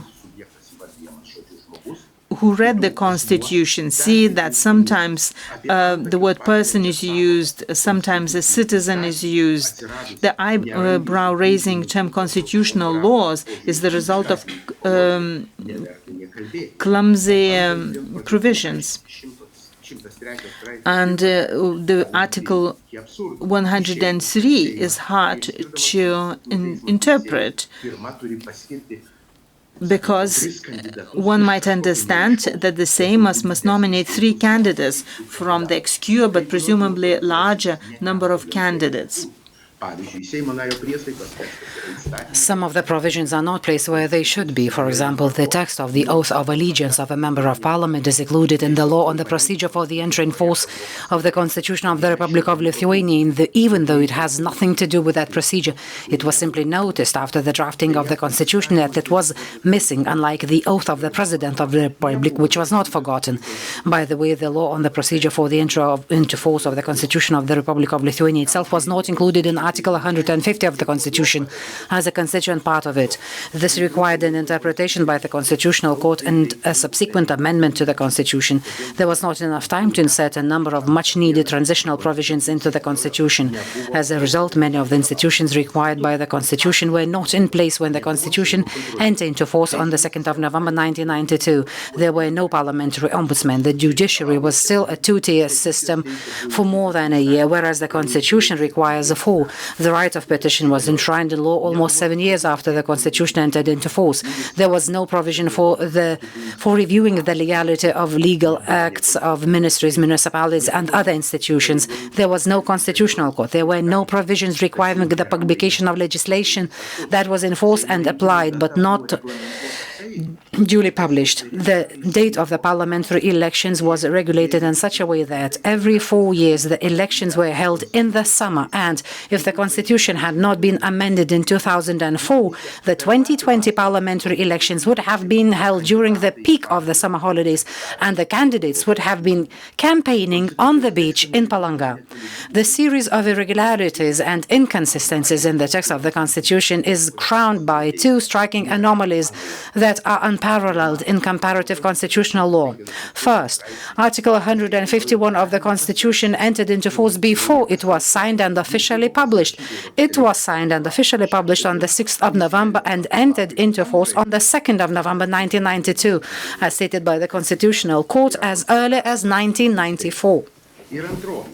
And the second anomaly, according to Article 1 of the law on the entry into force of the Constitution of the Republic of Lithuania, the provisional basic law ceased to be enforced when the Constitution entered into force. However, that law says nothing about the 1938 Constitution, which was restored on the 11th of March 1990, and then suspended a few minutes later on the promise that it would be brought into line with the changed conditions. The Constitution of 1938 has not been formally repealed, even today. What I am saying does not mean a denigration, not even a criticism. The idea of the Constitution as the supreme contract between law and society requires respect for the Constitution rather than idealizing it. Nothing that is created by man is ideal, so why should the Constitution be ideal? It cannot, simply because the ideal is unattainable by definition. Moreover, the Constitution is the result of a compromise. It was supposed to break the deadlock in the Supreme Council, which had fallen into parliamentary resistance. When compromise is sought, it is not an ideal, not perfection, but an agreement to go further. The Constitution was created by reconciling two irreconcilable projects, and it had to be done very quickly. Whatever one thinks of the confrontation between the deputies of the Supreme Council, one cannot but acknowledge that at that critical moment, they summoned the political will, showed statesmanship, and agreed on what the voters in the referendum turned into a social contract, under the Rousseau's metaphor. The reality of the facts through legal fiction was transformed into a legal reality and, at the same time, into the basis of Lithuanian law. The irregularities and inconsistencies in the Constitution, which I have and have not discussed, have not caused and do not cause as many difficulties as they may seem. Some things have been corrected by amendments to the Constitution, such as Articles 57 and 150. Some things have been corrected by the Constitutional Court, albeit ex post facto, such as clarifying that even before the establishment of the administrative courts, the courts of general jurisdiction were empowered to investigate the constitutionality of legislation that was not within the competence of the Constitutional Court, or the date by which the criminal procedure laws had to be brought in line with Article 20 of the Constitution, or that the time limit for the promulgation of previously enacted legislation had already passed. It is in such cases that the Constitutional Court itself had made compromises neither with politics nor with ideology, but with life. From a purely formalistic point of view, the Constitutional Court could have declared a large part of the Lithuanian legal order unconstitutional. This would have been consistent with what I call a library law, but would not have served the social order. Constitutional justice saw reality for what it was and made compromises with it. Legalistic purists can criticize that, but cannot offer viable alternatives. Here I have to turn from the facts to the ideology of the social contract and to the question of what was agreed in the referendum of 1992. One thing was agreed: the Constitution as the supreme law.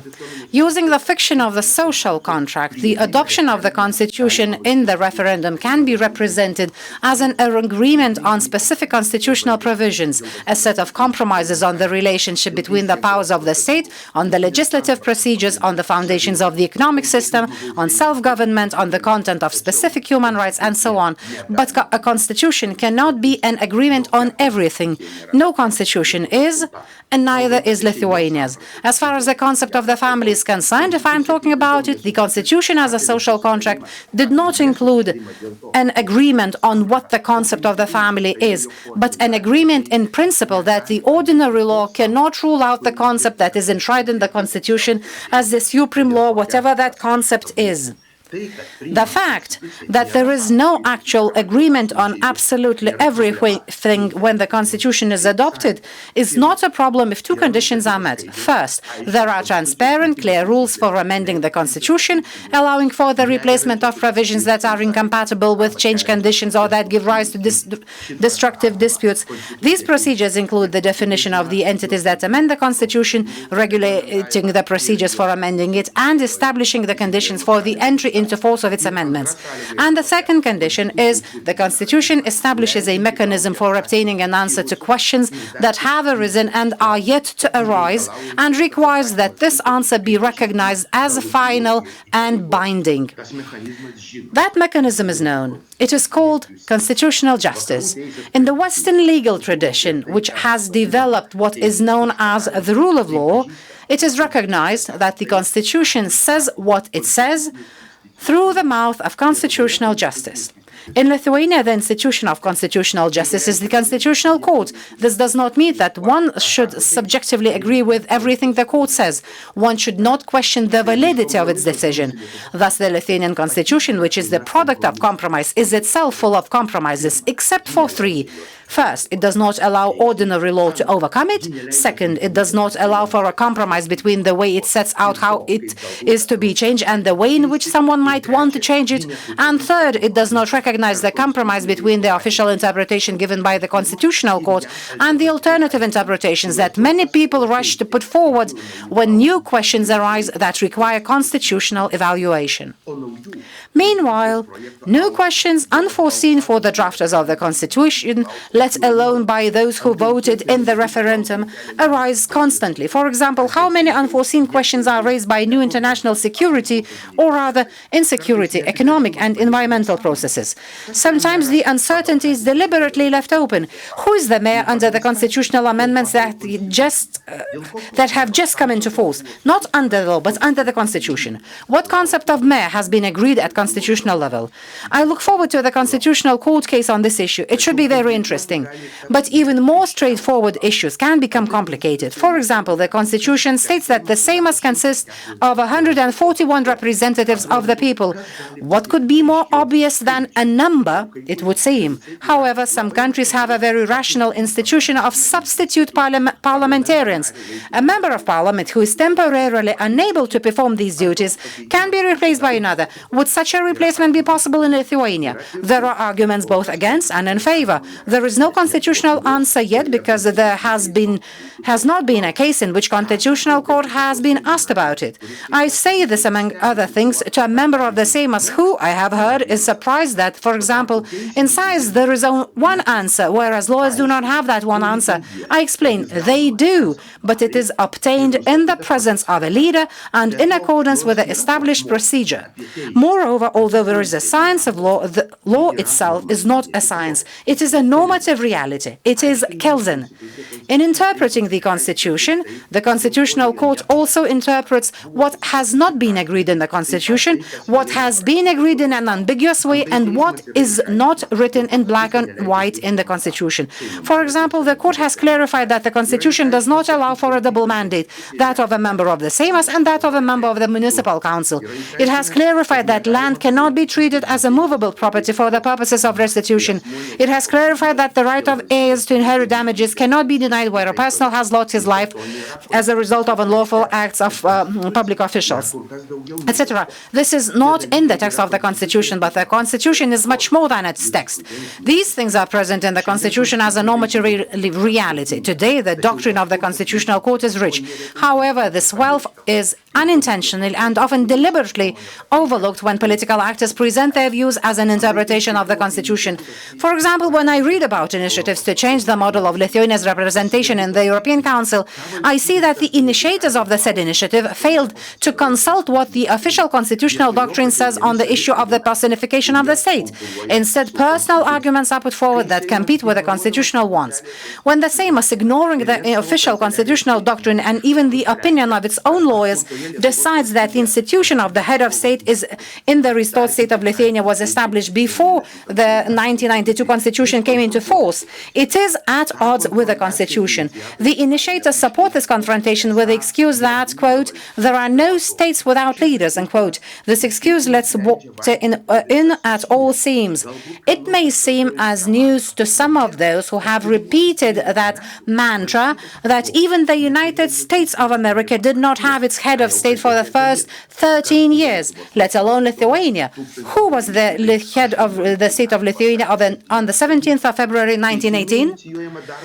When a working group is initiated in the Seimas to investigate the situation in a certain institution, is it not intended to be the only one to be entrusted with an investigation that can only be carried out by ad hoc investigation commissions, which are subject to certain limits imposed by the Constitution and which the working groups could supposedly override? This is also the case with the concept of the family. Since 2011, when the Constitutional Court declared the concept of the family policy unconstitutional, it developed its principal position in 2019. The opposition to the broad concept is not only a violation of the rules of discourse and a resistance to the constitutional regulation of these relations, but also a resistance to the Constitution as the supreme law and social contract.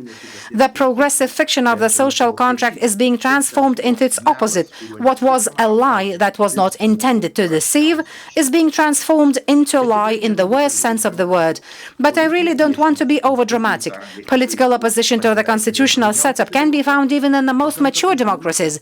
It is enough to remember what happened in Washington on the 6th of January last year. Lithuania has had its own unpleasant experiences. The farcical coup attempt in 1993 and the world's first impeachment of a head of state by a court in 2004. These challenges have been met by following the Constitution, not by changing it, let alone by making dubious compromises with those who have flouted it. Having lived under the undemocratic constitutions for most of the interwar period, Lithuania has now lived for 30 years under a constitution that enshrines sovereignty, human rights, the rule of law, pluralism, secularism, democracy, free elections, the separation of powers, the independence of the judiciary, civil control of the armed forces, a European and transatlantic geopolitical orientation, commitment to the universally recognized principles and norms of international law, and socially oriented market economy. This includes constitutional justice. There are tensions, however. Ordinary law has repeatedly departed from these imperatives. There are shortcomings at the present time too, and there will be. But the Constitution is viable because it contains an effective mechanism for obtaining a constitutional answer to the question of what was agreed in 1992, even if it was not actually agreed. As a social contract and the supreme law of Lithuania, it has made a significant contribution to Lithuania's progress. Thank you for your attention. Congratulations on Constitutional Day. I wish you a meaningful and fruitful debate.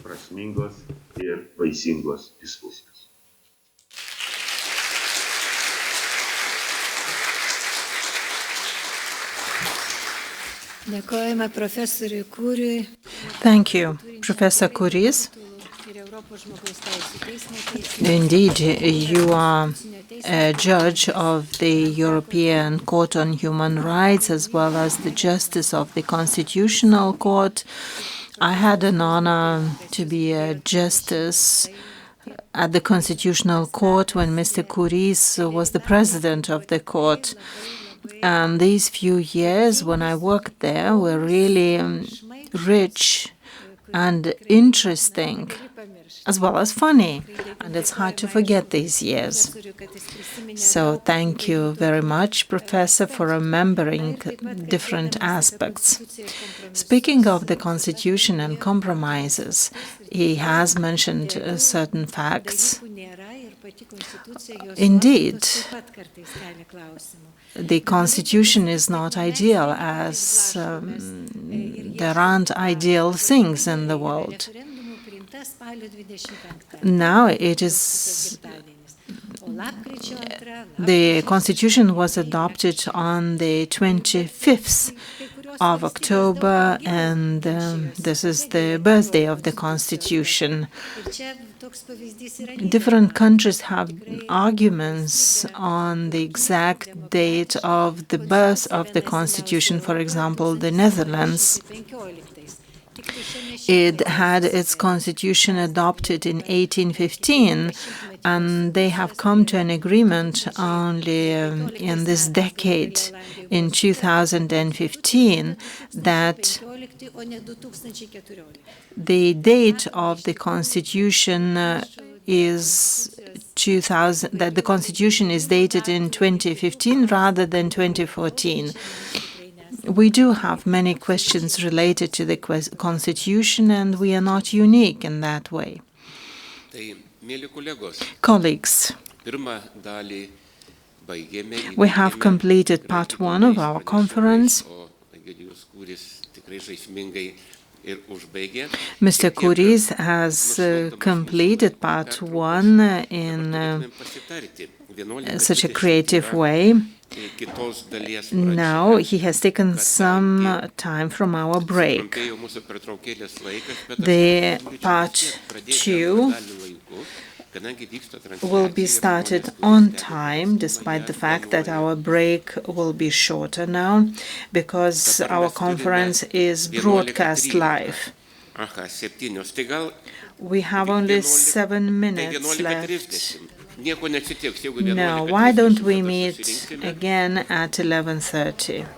Let's continue at 11:30, and then we'll continue with part 2. Thank you, Toma, for moderation.